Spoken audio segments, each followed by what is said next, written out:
अब हम आगे क्वेश्चन करते हैं क्वेश्चन नंबर 5 से। देखिए क्वेश्चन है, बिंदु ए से बी की ओर 8 इलेक्ट्रॉन है। ये नंबर ऑफ इलेक्ट्रॉन दे दी जो 10 की घात माइनस 4 सेकंड में प्रवाहित होते हैं, तो इसकी धारा ज्ञात करनी है। जैसे क्वेश्चन नंबर आंसर 4 तो इसमें देखो एन दे दिया।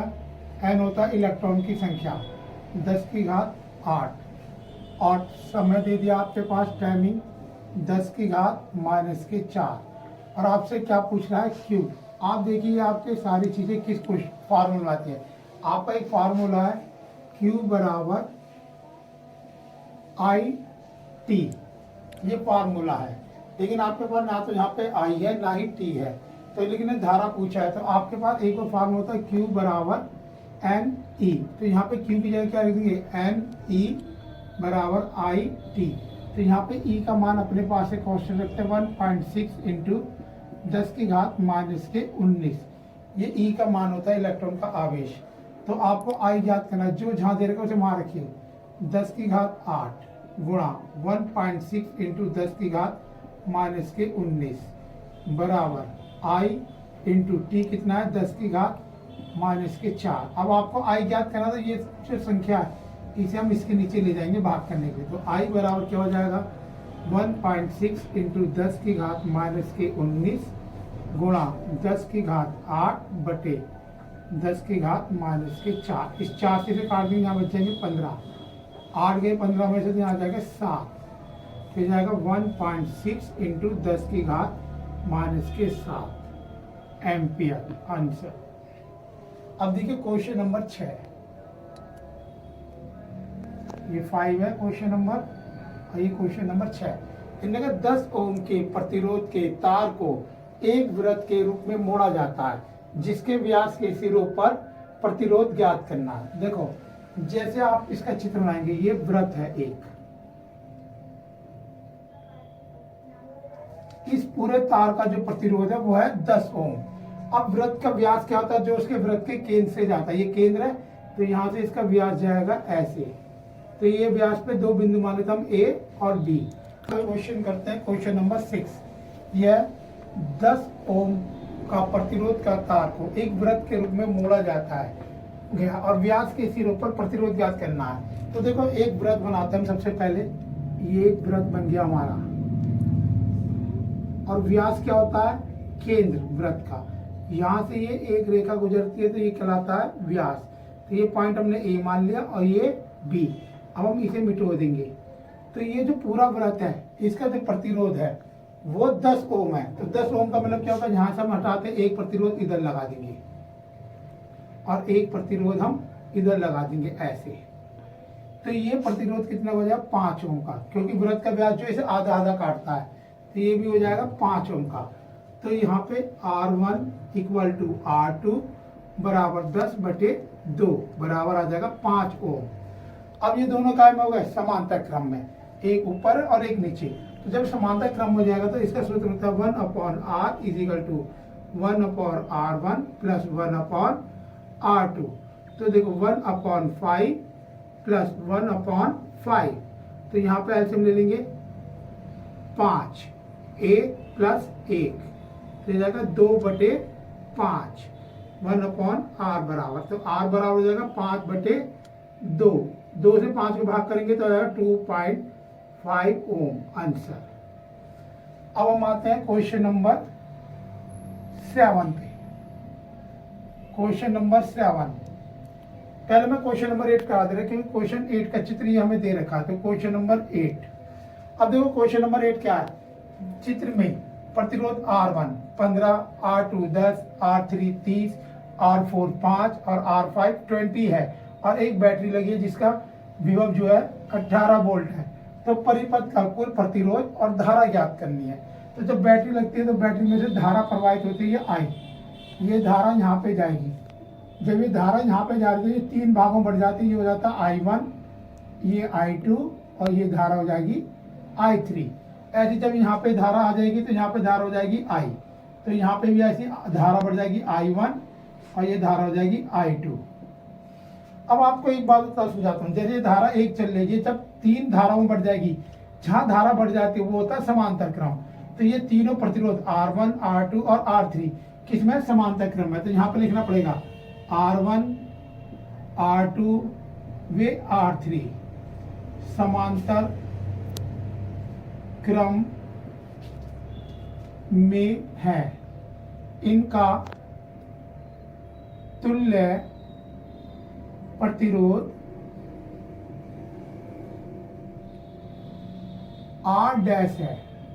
तब जब समांतर क्रम में, तो समांतर क्रम का फार्मूला 1/R डैश बराबर 1/R1 plus 1/R2 plus 1/R3। अब हम आगे लिख रहे हैं 1/R1 का मान कितना आपके पास 15 ओम, यहाँ 15 रख दिया। R2 का मान कितना है 10 ओम, तो 1/10, और R3 का मान कितना है 30 ओम। अब आप देखिए 15 से 30 भी करता है, 10 से 30 भी करता है, तो इसका एलसीएम कितना आ जाएगा 30। 30 को 15 से काटो, 15 दूनी 30, 2 एकम 2। ऐसे 10 से काटो 30 को, 10 दिया 30, ऐसे 30 से काटो 30 एकम 30, तो ये टोटल हो गया 6/30। अब आपको R डैश याद करना, तो R डैश बराबर 30/6, 6 से भाग कर तो ये आ गया 5 ओम आ गया पहला, इसका आ गया 5 ओम। अब हमारे पास ये दूसरा, तो देखो दूसरों में भी ये I1 वे I2 धारा बह रही है, तो ये भी समांतर क्रम हो जाएगा। तो यहाँ पे भी यही बात लिखनी है, R4 वे R5 समांतर क्रम में है, जिनका तुल्य प्रतिरोध R डबल डैश है। R डबल डैश है तो आप निकाल दीजिए 1/R डबल डैश, समांतर क्रम का फार्मूला है 1/R4 प्लस 1/R5। तो 1/R4 कितना आपके पास 5 ओम, और R5 है 20, तो यहाँ आ जाएगा 5 प्लस 1/20। तो आप देखिएगा यहाँ पे 20 5 से कटता है, तो 20 एलसीएम आ गया। 5 को काटेंगे, 5 से काटेंगे इससे 20 तो 4 आएगा, प्लस 20 काटोगे 1 आएगा, तो 1, तो जाएगा 5/20। तो R डबल डैश क्या हो गया 20/5, उल्टा हो जाता है, 5 चौक 20, 4 ओम। अब ये एक तो ये आ गया 5 ओम, और एक आ गया ये। इस पूरे का जो प्रतिरोध है हमारा वो 5 ओम है, और इस पूरे का जो है वो 4 ओम है। तो ये दोनों एक ही तार में हो गए, क्योंकि अब एक ही धारा बह रही है, यहाँ पे भी I आ गई धारा। जब एक ही धारा आ जाती है वो श्रेणी क्रम बन जाता है। तो यहाँ पे लिखेंगे R डैश वे R डबल डैश श्रेणी क्रम में है, जिनका तुल्य प्रतिरोध R है। तो जब R है तो R बराबर हो जाएगा R dash plus R double dash. तो R डैश कितना 5 और ये कितना है 4, तो दोनों मिला कितना 5 और 4 9, तो ये आ जाएगा 9 ओम आंसर। अब इन्हें पूछा धारा के लिए आपको यहाँ पे कर देते हैं फार्मूला V बराबर I इंटू R। V आपके पास कितना है ये 18, तो यहाँ पर रख दिया। I आपको ज्ञात करना है, R का मान कितना है 9, तो I बराबर 18/9, 9 दूनी 18, तो जाएगा 2 एम्पियर आंसर। यदि आपको वीडियो पसंद आई हो तो लाइक कीजिए और शेयर कीजिए। अब हम क्वेश्चन नंबर 7 करते हैं।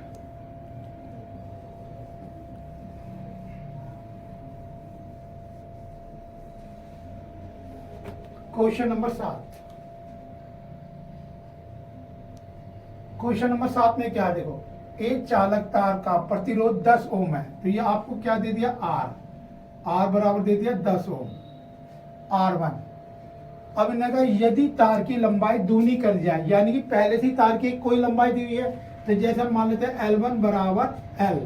अब इन्होंने कहा L2 क्या हो गया दूनी कर दी, तो ये हो जाएगा 2L दूनी कर दिया, तथा क्षेत्रफल आधा कर दे, यानी कि क्षेत्रफल ही पहले दिया हुआ है, तो क्षेत्रफल को हम A डिनोट करते हैं, तो A1 बराबर आ गया A, तो और A2 क्या हो जाएगा A/2 आधा, यानी कि इसे 2 से भाग कर देना।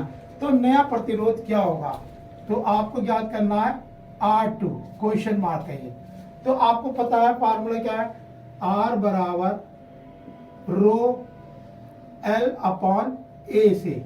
हम इससे सूत्र से दो समीकरण बना लेते हैं, जैसे R1 बराबर रो L1 अपॉन A1, समीकरण नंबर 1 बन गई। ऐसी R2 बराबर रो L2 अपॉन A2, ये समीकरण नंबर बन जाएगी 2। तो आप क्या करेंगे, समीकरण नंबर 2 को डिवाइडेशन करना है समीकरण नंबर 1 से। तो समीकरण नंबर 2 हमारी ये रही R2 बटे R1 is equal to row L2 upon A2, ऐसी आ जाएगी रो L1 अपॉन A1, रो से रो कट जाएगा। तो आप देखेंगे ये जो है ये यहाँ चला जाएगा और ये यहाँ आ जाएगा। तो ये हो जाएगा आगे चल के L2 into A1 upon L1 into A2। अब हमारे पास ये वैल्यू दे रखी है, ये सारी वैल्यू इस फार्मूले में पुट कर देते हैं। तो R2 आपको याद करना है, R2 बराबर R1 का मान कितना है 10 ओम और L2 का मान कितना है 12 और A1 का मान कितना है A, और यहाँ पे L1 का मान कितना है आपके पास L और A2 का मान कितना है A/2, ये रख देंगे। तो ये जो 2 है ये ऊपर चला जाएगा, तो ये हो जाएगा 12 into A into 2 upon L into A। नीचे ये बचा A से A कट गया, L से L कट गया, 2 दूनी 4 बटे। तो देखिए अब यहाँ तक हमारा सॉल्व हो गया, 4 आ गया। तो यहाँ क्या बचा R2 अपॉन 10 बराबर 4 बटे 1। तो इसकी क्रॉस मल्टीप्लिकेशन कर देंगे, तो R2 बराबर हो जाएगा 4 इंटू 10, तो ये आ जाएगा 40 ओम आंसर। यदि आपको ये वीडियो पसंद आई हो तो इसे लाइक कीजिए और शेयर कीजिए, हो सके तो अधिक से अधिक शेयर कीजिए और सब्सक्राइब कीजिए, जिससे कि मैं आपको आगे की और वीडियो प्रोवाइड करा सकूं और बता सकूं।